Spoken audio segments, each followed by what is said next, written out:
put Jennifer on the spot several times to do speeches. Now she's put me on the spot. Neither one of us likes to do this, so I'm going to read because I forget things if I don't.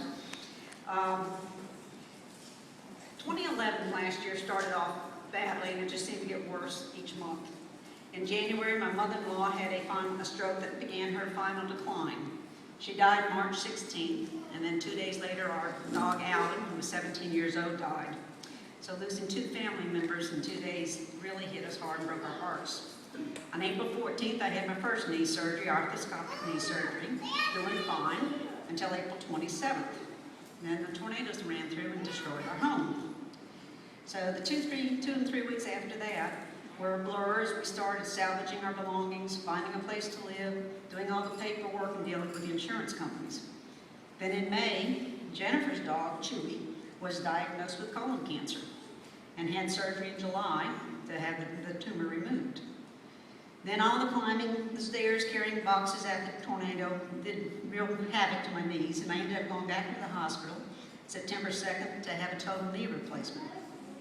Totally unaware when I went in that day of the things that were going to come in the next couple of days. That afternoon, Jennifer called to tell me that she was going to be coming up to see me. And then she soon called back and said her doctor had called her. She'd been losing weight and was extremely tired and couldn't figure out why. So she decided to get a physical and had gone to the blood work for that physical. They had just called her to tell her that her white blood count was extremely high, and they wanted to retest her blood just to make sure it was accurate.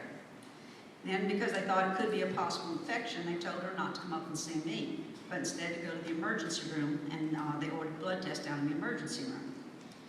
So she did the blood test, and they let her know that her count was still high, and that they recommended that she go see an oncologist the next week.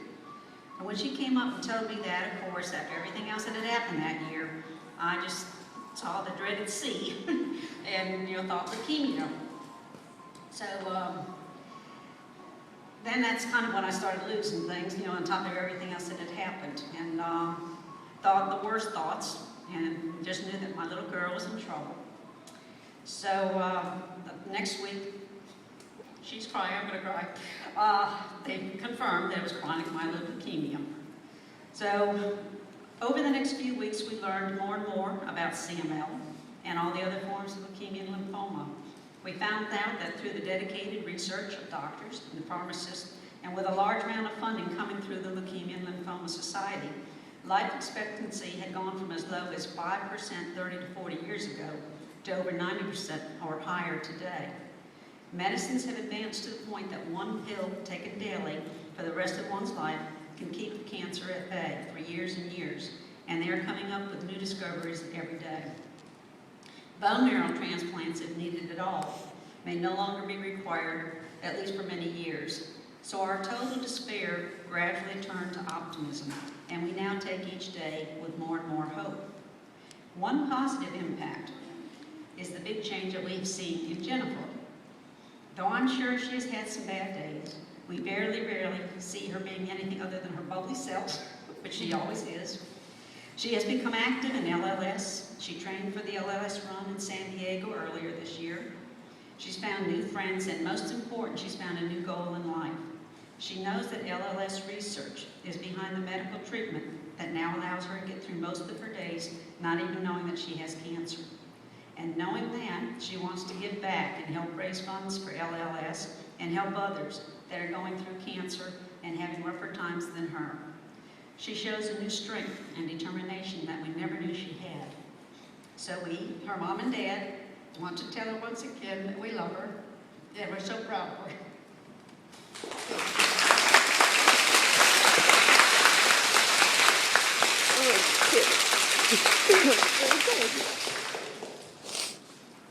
Now I'm crying.